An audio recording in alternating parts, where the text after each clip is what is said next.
Akwaba et merci chers membres de Atiti Boigny. Nous sommes l'amicale Tidjane Thiam Boigny, une organisation non sectaire, non religieuse, non ethnique et non discriminatoire qui accueille toutes les personnes de bonne volonté et moralité qui adhèrent et partagent les valeurs, l'image et la vision du président Tidjane Thiam. Ainsi, toute personne pour qui le président Tidjane Thiam est une référence intellectuelle, professionnelle, sociale et morale se reconnaît en nous et en notre organisation. Ensemble et unis, nous ferons de grandes choses pour le rayonnement national et international de notre champion, mais aussi et surtout pour un développement communautaire de qualité et durable, ponctué par la paix dans nos cœurs. Tous ensemble, avec Thiam, on gagne. Dans le cadre de leur rencontre mensuelle, Atiti Boigny France a reçu la visite du vice-président et haut représentant du district 15 Diaspora Europe-Asie. Sa présence a fortement enrichi les échanges. Il a apporté des réponses précises et pertinentes aux interrogations des participants, contribuant ainsi à la réussite de nos échanges.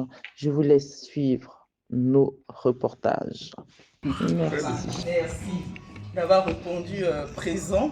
Et nous avons une personne très importante pour nous ici à la diaspora.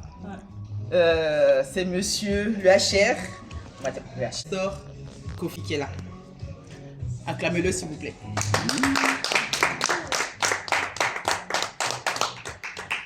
C'est quelqu'un, au premier abord on dira c'est quelqu'un, bon il ne comprend pas ce qu'on dit, de quoi il parle, mais c'est quelqu'un de très vrai. Quand vous apprenez à le connaître, à le côtoyer, vous saurez que c'est quelqu'un de vrai, toujours prêt pour sa communauté. Merci beaucoup. Merci. Merci Hachère. Et les questions sont ouvertes ici pour lui. Si vous avez des préoccupations, ce qui se passe en ce moment au niveau des législatives et du PR qui n'est pas rentré, pourquoi il n'est pas rentré, là je crois qu'on ne parle plus de ça. Hein. On saute. Si, quand même, on en a débattu tout à l'heure. Excusez-moi. Et pourquoi aller aux législatives? Les questions sont ouvertes. Qui c'est qui pose la première question? Madame Yao. Bonsoir, les membres de Atiti Boigny. Président, il y a beaucoup d'Ivoiriens qui ne comprennent pas pourquoi le président Thiam ne rentre pas en Côte d'Ivoire. Nous aimerions que vous nous expliquiez et pour que nos frères et nos sœurs qui sont de diaspora et de la Côte d'Ivoire qu'ils comprennent.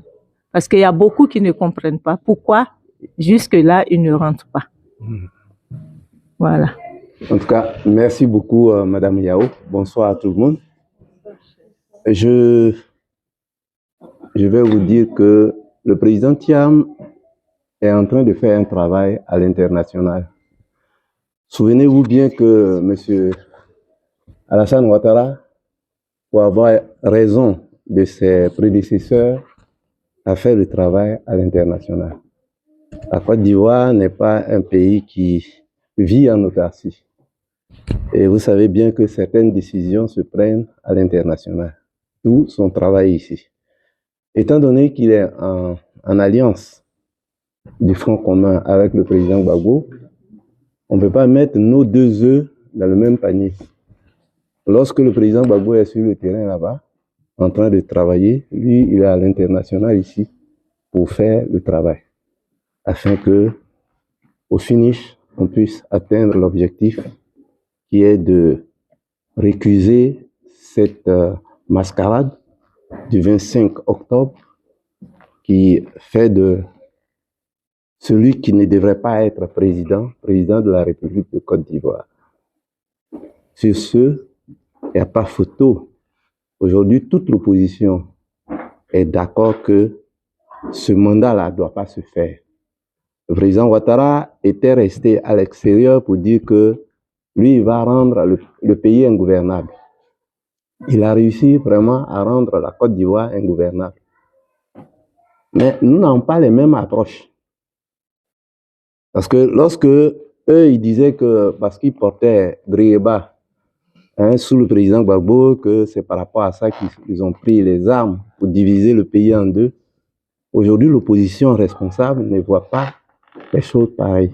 Nous, on a demandé d'abord un dialogue. Il a refusé le dialogue. On a demandé à manifester. C'est un droit qui est inscrit dans notre constitution. Donc, nous voulons faire les choses de manière démocratique, mais eux, ils ne sont pas dans cette vision-là. Donc, ils ont commencé à mettre tout le monde. Depuis quand vous avez vu des députés en exercice qu'on les met, qu'on appelle en prison, ou bien on les met en exil, sachant bien qu'en Côte d'Ivoire, il y a la Constitution qui interdit de contraindre un Ivoirien à l'exil. Et puis, on contraint nos députés à l'exil. Ça veut dire qu'il n'y a plus de respect, il n'y a plus de loi. Et c'est par rapport à tout ça que notre président est à l'international en train d'expliquer toutes ces choses-là, pourquoi nous ne voulons pas de ce pouvoir-là qui est un pouvoir autoritaire et dictatorial. Merci. Monsieur le Président, il y a beaucoup d'Ivoiriens qui s'inquiètent. Ils s'inquiètent parce que là où on est arrivé, on ne sait pas qu'est-ce que nos dirigeants, nos leaders, quelles décisions qu'ils vont prendre pour que le peuple ou bien les autres les suivent. Bon, merci. Parce qu'il va falloir prendre une décision clé pour que ça soit clair que voilà le chemin qu'on va prendre. Parce qu'actuellement, on est tous dans l'impasse. Voilà. Bon. Merci, Monsieur le Président. Bon, merci pour cette question.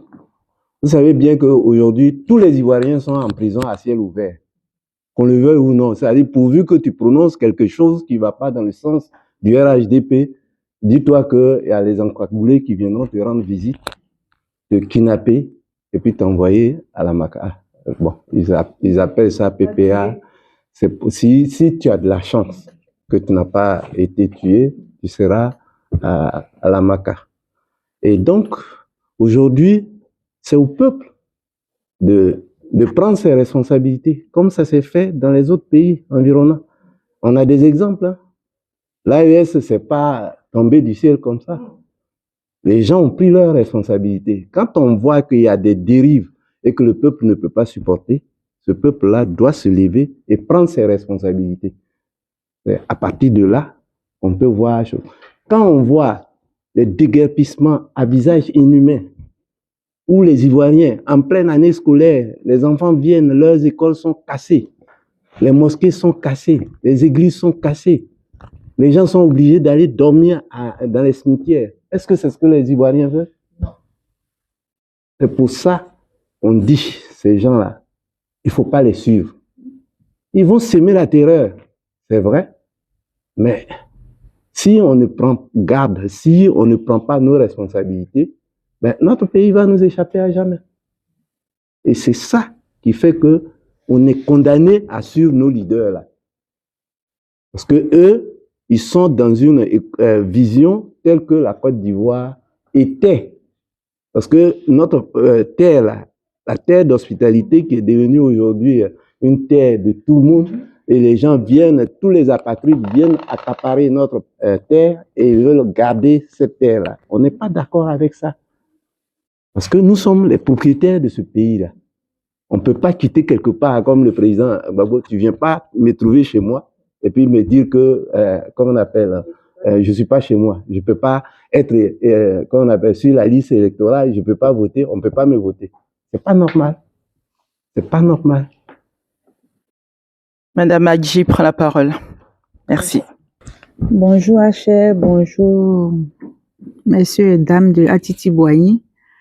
Tout à l'heure, le Haché a parlé du président Gbagbo. Parlant du président Gbagbo, que pensez-vous du Front républicain actuellement? Le Front commun. Et Front commun actuellement. Désolé, que pensez-vous du Front commun actuellement? Bon, merci pour la question. C'est vrai que beaucoup de gens s'interrogent pourquoi le président Gbagbo décide de ne pas aller aux législatives et que le PDCI choisit d'aller aux législatives. Je vais vous donner un exemple. vous voyez la pièce de monnaie là, c'est une seule pièce, mais à deux faces. La pièce de monnaie a deux faces. Le président Gbagbo a une vision. Il est sur le terrain. Il a dit qu'on a... C'est pas il a dit. Il a vu qu'on a tué certains Ivoiriens et qu'il veut pleurer. Le président Gbagbo n'a jamais dit qu'il ne va pas aux élections législatives. Il a demandé seulement qu'on reporte pour qu'il pleure d'abord les morts. Or, les gens ne veulent pas. Ils précipitent les choses. Pourquoi? Parce que eux, ils voient que c'est un guet-apens. Parce que s'ils vont en 2026, ils sont obligés d'inscrire, ils vont faire la RLE. Parce qu'ils n'ont pas fait en 2025. Et ils ne peuvent pas ne pas faire ça en 2026. Donc, si on rentre, vous avez vu, ils ont mis à 4 jours de l'entrée en 2026. Ils ont mis les élections à 4 jours. C'est fait exprès. Parce que s'ils vont là-bas, là, ils sont obligés d'inscrire Thiam et Gbagbo sur la liste. Comme ils ne veulent pas le faire, ils ont précipité. Et Thiam dit, c'est pas à cause de moi que les Ivoiriens ne doivent pas aller aux législatives. Parce que s'ils ne vont pas, on perd notre pays. Parce que tout ce qu'ils vont faire, s'ils ont une assemblée monocolore, tout ce qu'ils vont faire, c'est légal. Parce qu'ils vont voter légalement. Et tu vas aller te plaindre devant quelle institution internationale si tu n'as pas de député? Tu vas aller où pour aller demander? Ça serait légal tout ce qu'ils auraient fait. Ils peuvent dire que bon, tous les Ivoiriens qui n'ont pas voté sont plus Ivoiriens. Vous allez faire quoi? Au Bénin, le Tanon a fait une loi. C'est-à-dire que tant que un parti politique n'a pas un quota, je crois que c'est 27 ou 28 députés. Si tu n'as pas ça, ton parti ne peut pas avoir un candidat au présidentiel. Et c'est ce que les gens veulent faire en Côte d'Ivoire. Deuxièmement, au Togo. Au Togo, maintenant, ce n'est plus le suffrage universel direct. C'est le Parlement. Oui. Et ils peuvent faire ça. Ça dit, quand on laisse ce truc-là, la porte ouverte, c'est tous les abus qui sont possibles. Tous les abus sont possibles. Donc, quand on réfléchit à ça, on dit il faut y aller. Et on doit convaincre nos parents. Parce que pendant les élections présidentielles, il y a eu 85% d'abstention. Et les 85%, c'est la colère. Cette colère-là, ils n'ont qu'à transformer en vote massif pour l'opposition. Si on le fait, on a le troisième pouvoir. Si on a ce troisième pouvoir, on peut les dégager parce que toute loi qui vient, on peut bloquer et que si les choses ne sont pas votées, ça ne passe pas. Donc, c'est une manière aussi de contrer les gens en ayant ce pouvoir-là. Donc, il faudrait que les Ivoiriens comprennent que les deux pièces, les deux faces de la même pièce ont des visions différentes. Mais cela ne veut pas dire que le Front commun, en tout cas, jusqu'à preuve du contraire, je n'ai pas encore vu la rupture. Il n'y a pas eu de communication du côté du PDCI ni du côté du PPACI pour dire qu'on n'est plus dans le Front commun. On est dans le Front commun puisque nos revendications restent toujours les mêmes. C'est la vision qui change parce que nous, on a une approche. Et puis, n'oubliez pas que le PDCI a une responsabilité historique. C'est nous qui avons bâti ce pays. On ne peut pas lâcher ça aux mains des gens. On a bâti un pays et puis on vient, on dit non, on vous laisse, vous allez partir avec. Non. Voilà les raisons pour lesquelles on est obligé d'aller à ces élections-là. Merci beaucoup, la chère.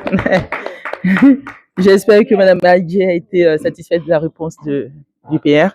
Maintenant, c'est au tour de M. Adjei qui a une question très importante. Je voulais juste poser une question. Tout à l'heure, Hacher a dit qu'à l'international, le président Thiam a beaucoup de relations. C'est ce que l'autre a fait. Aujourd'hui, je constate que à l'international, on a un blocage. Bon, je ne sais pas si je peux appeler ça un blocage. Parce que ce que l'autre a fait, le président Thiam n'arrive pas. Bon, enfin, oui, il n'arrive pas à le faire. Parce que, bon, la dernière fois, je parlais à mon épouse et je lui demandais, il dit, mais Thiam qui est vraiment connu dans le monde, pourquoi est-ce qu'il est bloqué de partout? Pourquoi est-ce qu'il n'arrive pas Mais je vais à vous faire expliquer. comme Ouattara l'a fait? C'est vrai que l'autre a menti, mais l'autre n'est pas menteur. Il est réaliste. C'est simple, hein. Merci. Le cas du président Ouattara et le président Thiam, c'est différent parce que le président Thiam est considéré comme un nationaliste. Un nationaliste. Donc les gens à l'international ont peur. Ils savent qu'il ne peut pas venir brader la Côte d'Ivoire. Il ne va pas leur donner la Côte d'Ivoire. C'est ça qui les inquiète. Sinon, tu ne peux pas faire partie de Bloomberg et puis ne pas être soutenu. Et nous, on a lu quelque part que les gens le craignent. Parce que, contrairement à certains Ivoiriens qui pensent que c'est l'envoyé des Occidentaux, or, ici, eux, ils ont peur que lui vienne. Souvenez-vous, quand il était au Bénin, sur les 143, bon, il n'y a qu'un seul qui était resté. Et donc ça les effraie. Qui ne peut pas remplacer Ouattara par Thiam. Parce que pour eux, quand ils viennent là, les pays là, c'est leur intérêt qui les intéresse. Hein. Ce n'est pas pour nos beaux yeux, ce n'est pas une amitié franche. Donc c'est par rapport à ça. Le problème du président Thiam, c'est ça. Sinon, il est écouté. Quand il va, les gens le reçoivent. Mais le président Ouattara, non seulement a menti, il n'est pas ivoirien, mais il a menti.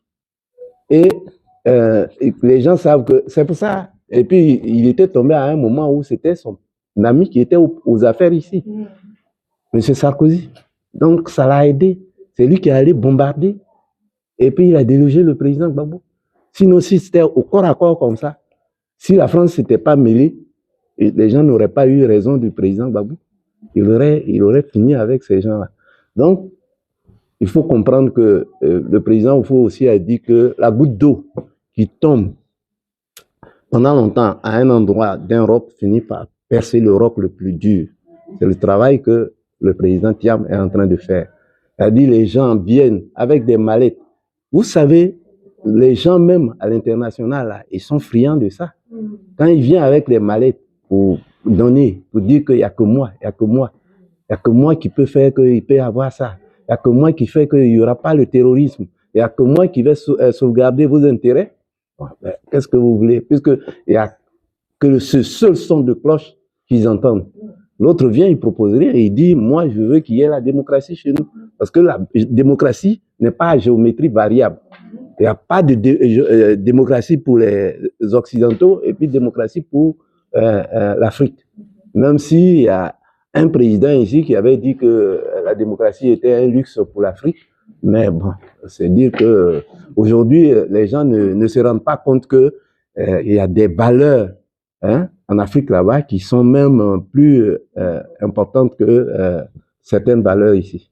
Voilà. Madame Dargère à moins. Merci. Bonsoir, EHR. Bonsoir, mon président, chers membres à Titi Boigny. Monsieur Nestor Kofi, j'ai une question et une doléance. Ma question est, au vu de tout ce qui se passe dans le PDCI-RDA, est-ce que vous pensez que le président Tidjane Thiam, notre leader, a toujours la main sur le parti? Parce que j'ai l'impression que le parti lui échappe. C'est ma question.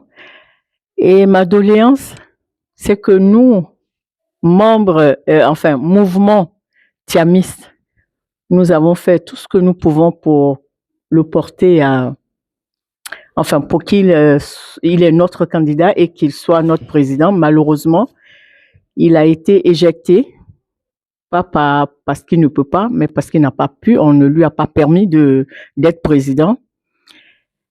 Et nous avons œuvré, vous le savez, surtout moi, mon mouvement à Titi Boigny, nous étions au front, nous étions partout.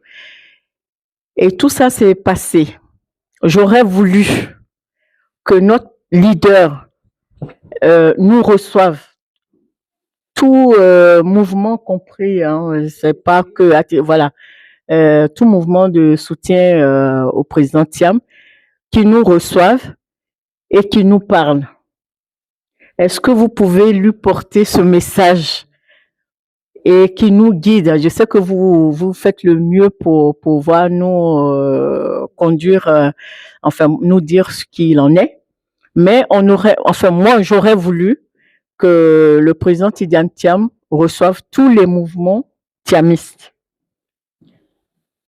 pour nous dire ce qu'il en est et où nous allons. Okay. Merci. En tout cas, merci pour... je vais commencer par la dernière. Ouais.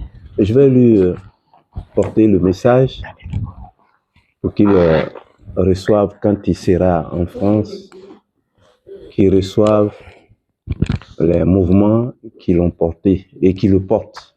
Parce que qui le portent. Moi-même, je suis créateur d'un des grands mouvements. Si ce n'est...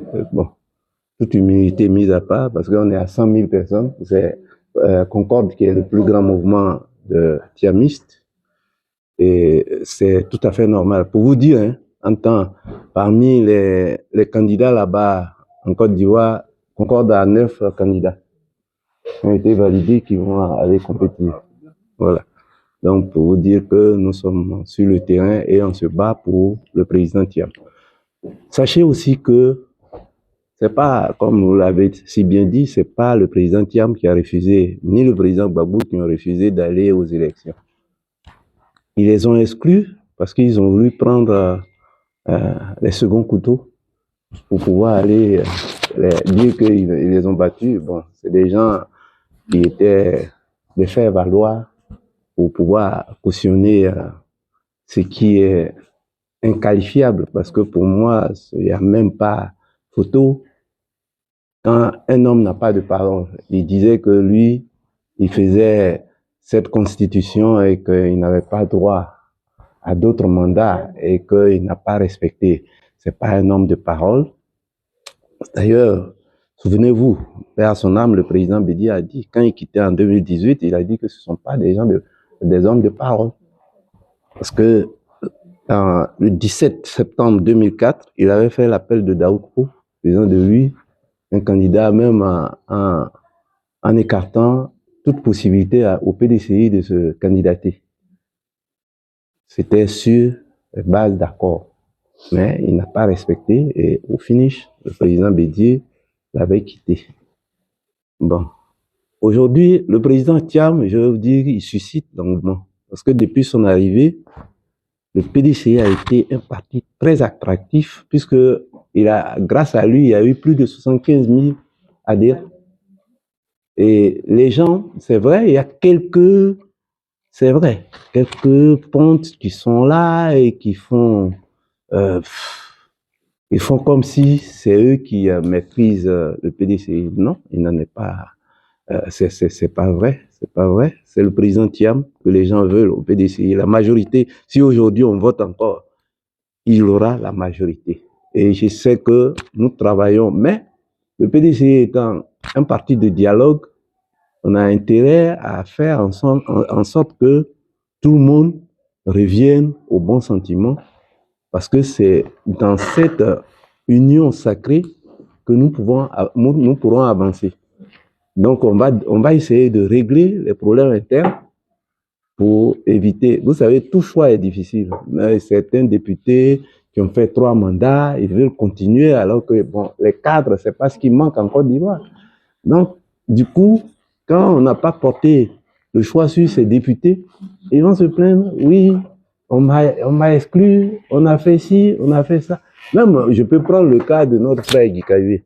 Moi, j'avais demandé ici, à Paris, qu'on soutienne. Mais quand lui, il a voulu tribaliser, j'ai dit, c'est pas normal. Ce qu'il a fait, c'est pas normal. Dans la mesure où tu as été, pendant 10 ans, secrétaire exécutif en chef.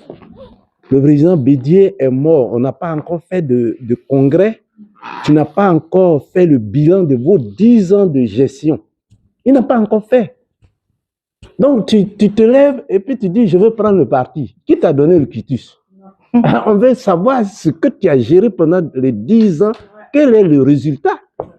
C'est à partir de là qu'on peut voir si, voilà, on peut te donner un quitus pour continuer le travail. Mais tu ne fais pas. Vous êtes deux, l'autre est parti. C'est toi qui es responsable, c'est toi qui dois nous rendre compte. Tu ne nous rends pas compte. Tu nous prends pour qui? Voilà le problème. Parce que moi, je ne veux pas qu'on tribalise les choses. Que les gens pensent que c'est parce que... Non, ça n'a rien à voir. Dans la mesure où tu as géré, lui-même le dit, j'ai géré pendant 10 ans. Tu as géré pendant 10 ans. Quel est ton bilan? Quel est ton bilan? Il vient nous dire quel est son bilan. À partir de là, on peut demander, si il a bien géré, on peut dire, bon, il faut continuer le travail. Mais tant que ce n'est pas fait, et tu es là, tu parles des choses. Bon, je dis, pour moi, sincèrement, il m'a déçu. Alors que c'est quelqu'un que j'ai toujours, il m'a vraiment déçu par rapport à ce comportement et vouloir tribaliser parce que je ne suis pas baoulé que non. Il y a des baoulés qui ont été écartés. Akoto a été écarté à Daoukro, mais il est baoulé, il est parent de Bédi. Mais ça n'a rien à voir. Donc, bon, voilà. Moi, je pense que le président Thiam mérite de poursuivre parce qu'il a suscité un engouement. Quand on partait à nos marches ici, j'ai vu certains, je ne vais pas citer les partis, il y a des militants de certains partis qui viennent acheter les t-shirts à l'effigie des choses. Ils ont dit, oui, nous on est de tel parti, mais on aime Thiam.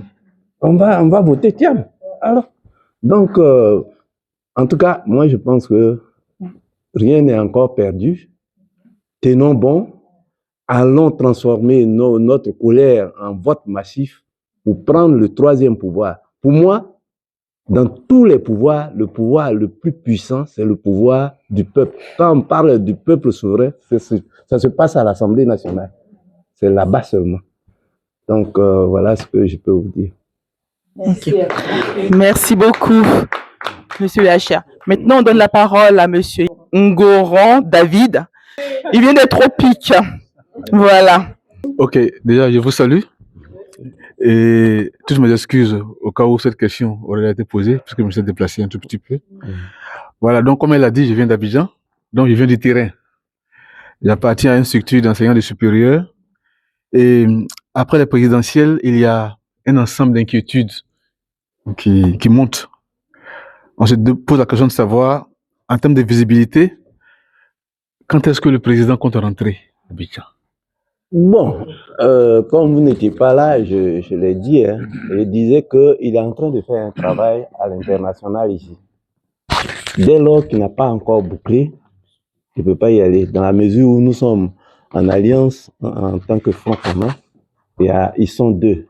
Le président Gbagbo fait le travail sur le terrain là-bas et lui, à l'international, il est en train d'abattre un travail parce que c'est les deux travaux là qui vont nous permettre d'atteindre notre objectif. Et quant aux législatives, hein, il faut y aller pour des raisons que j'avais évoquées tout à l'heure. Si on n'y va pas, le troisième pouvoir, c'est-à-dire on aura donné les trois pouvoirs à un même parti. Le RHDP a déjà braqué le pouvoir exécutif, a braqué le pouvoir judiciaire. Si le peuple lui donne encore cette possibilité en boycottant pour lui donner tout, pour une assemblée monocolore, ils vont faire passer toutes les lois et tous les abus seront permis. Ils vont faire tout ce qu'ils veulent et de manière légale. Une fois que c'est voté à l'Assemblée, ça devient légal. Voilà les raisons pour lesquelles nous demandons au peuple d'ouvrir ses yeux. N'oubliez pas une chose. Il y avait le président Ouattara a pris un décret sur les terres villageoises. Et ce décret, ils l'ont suspendu parce qu'il y avait les élections. Quand ils ont parlé de ça, ils savent que les Ivoiriens sont attachés à leur terre. Ils ont dit, si on fait ça là, on risque d'avoir des problèmes. Mais ils vont ressusciter ça s'ils deviennent majoritaires à l'Assemblée. Nous, ce qu'on demande au peuple, ceux qui se sont abstenus à 85%, ils n'ont qu'à se lever dans leur colère là pour donner le troisième pouvoir à l'opposition.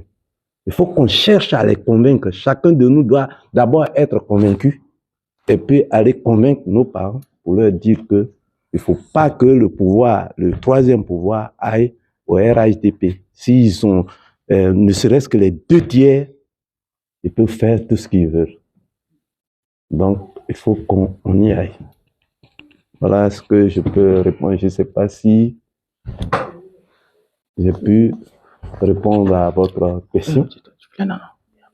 Ou... Ok. Non, okay. Dites-le. Si vous n'êtes pas convaincu, vous me dites.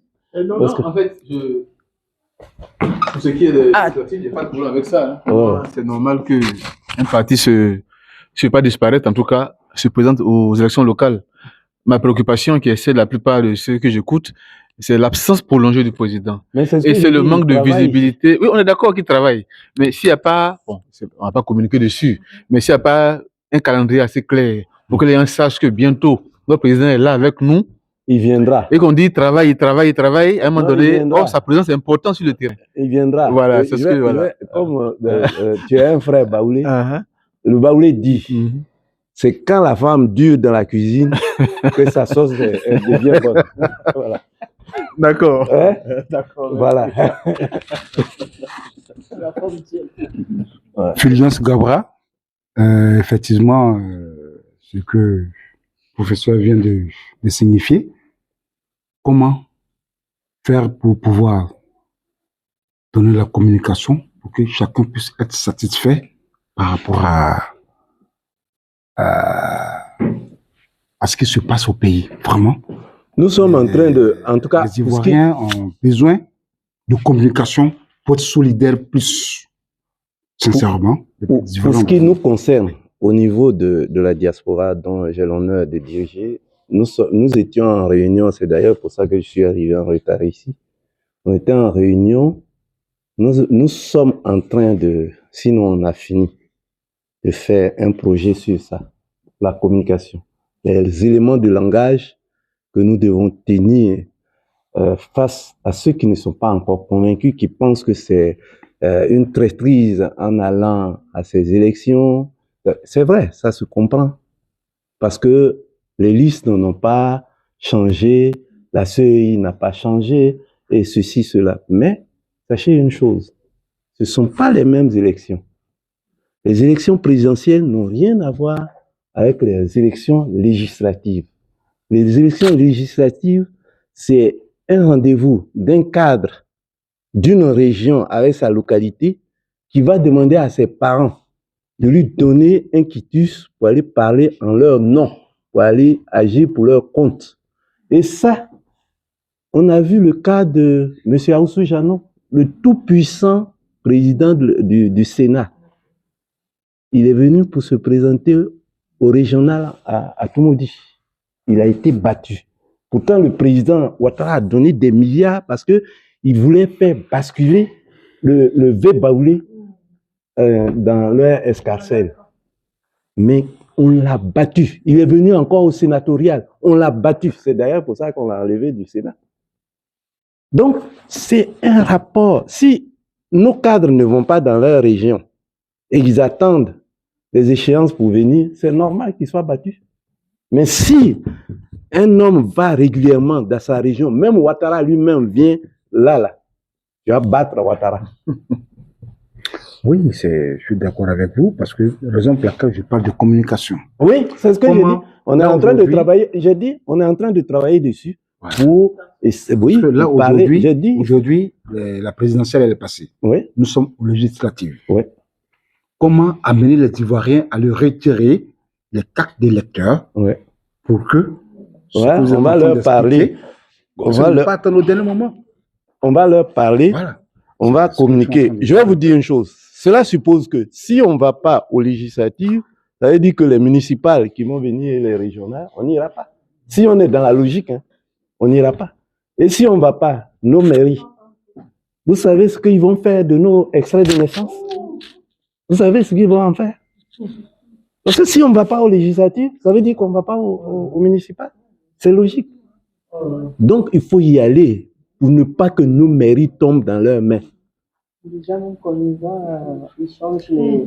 Voilà. J'ai été faire la Donc, on est obligé. Le président Gbagbo même, il y a une vidéo qui passait, et je peux passer, il a dit que son parti, le FPI d'alors, avait eu tort de n'avoir pas participé aux différentes élections qui avaient eu lieu quand lui, il était à La Haye.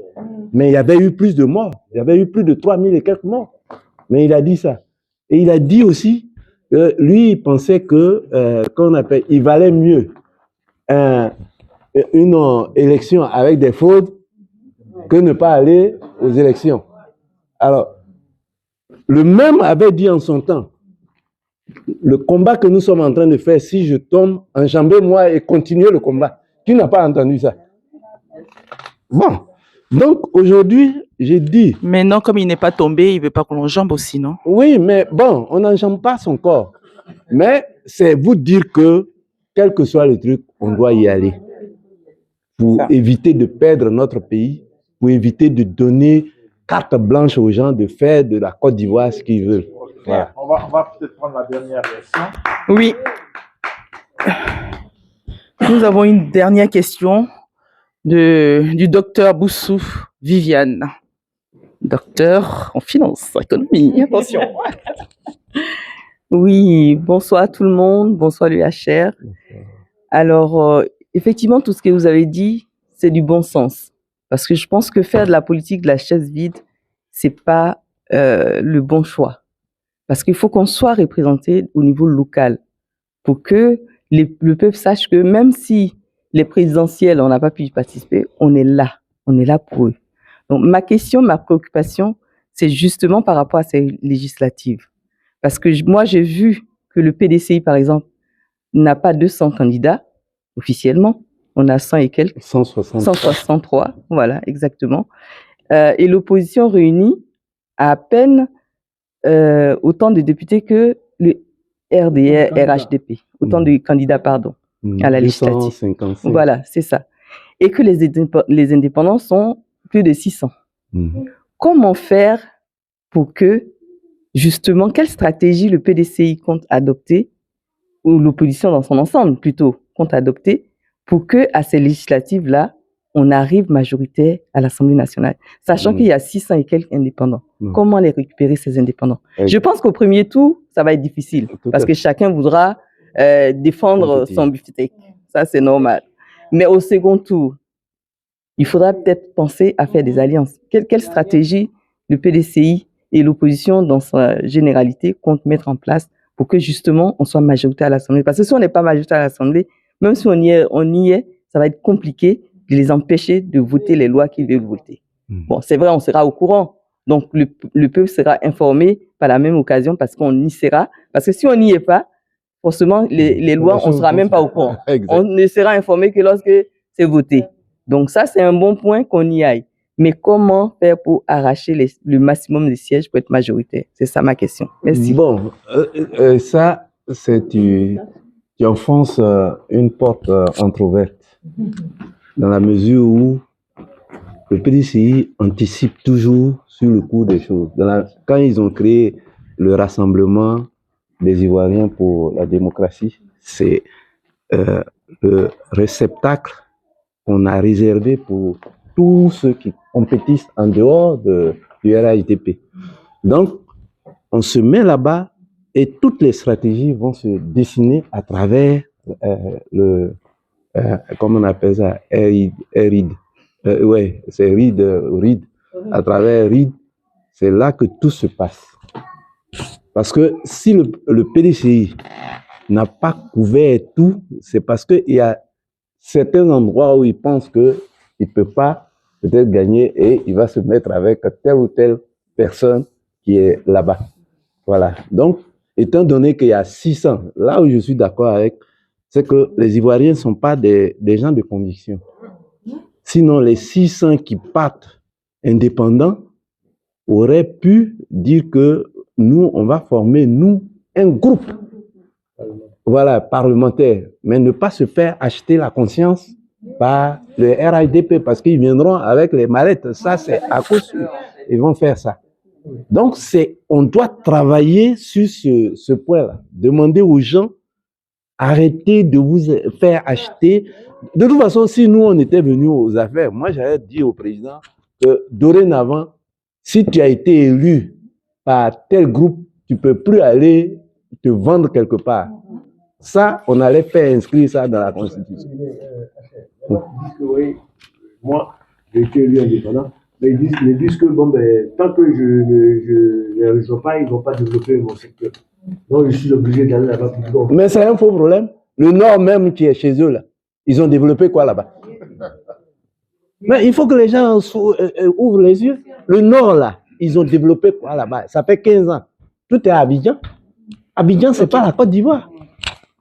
Abidjan ne représente pas la Côte d'Ivoire. Donc, ce qu'ils disent là, ce sont des histoires.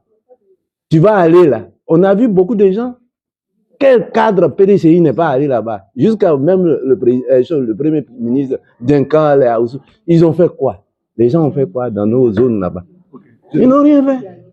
Donc, ce sont des histoires. Les gens veulent avoir de l'argent dans leur poche que de venir dire aux gens que oui, si je ne fais pas, on va... C'est toi, député, là, celui qui a fait qu'on va développer ta région. Bravo, regarde, tu m'excuses. Par exemple, je donne un exemple. Quand tu prends, on voit ici la route de Guibérois. Non, pas Guibérois, de Guéyo. Alors, le cacao, c'est pas là-bas le cacao sort. La bouffe du cacao, c'est pas chez vous là-bas. Alors, mais les gens font rien. Et on vient dire aux gens, quand je vais être... Ils vont me dire que pendant la législature passée, il n'y a pas eu de député dans la zone là-bas. Mais qu'est-ce qu'ils ont fait?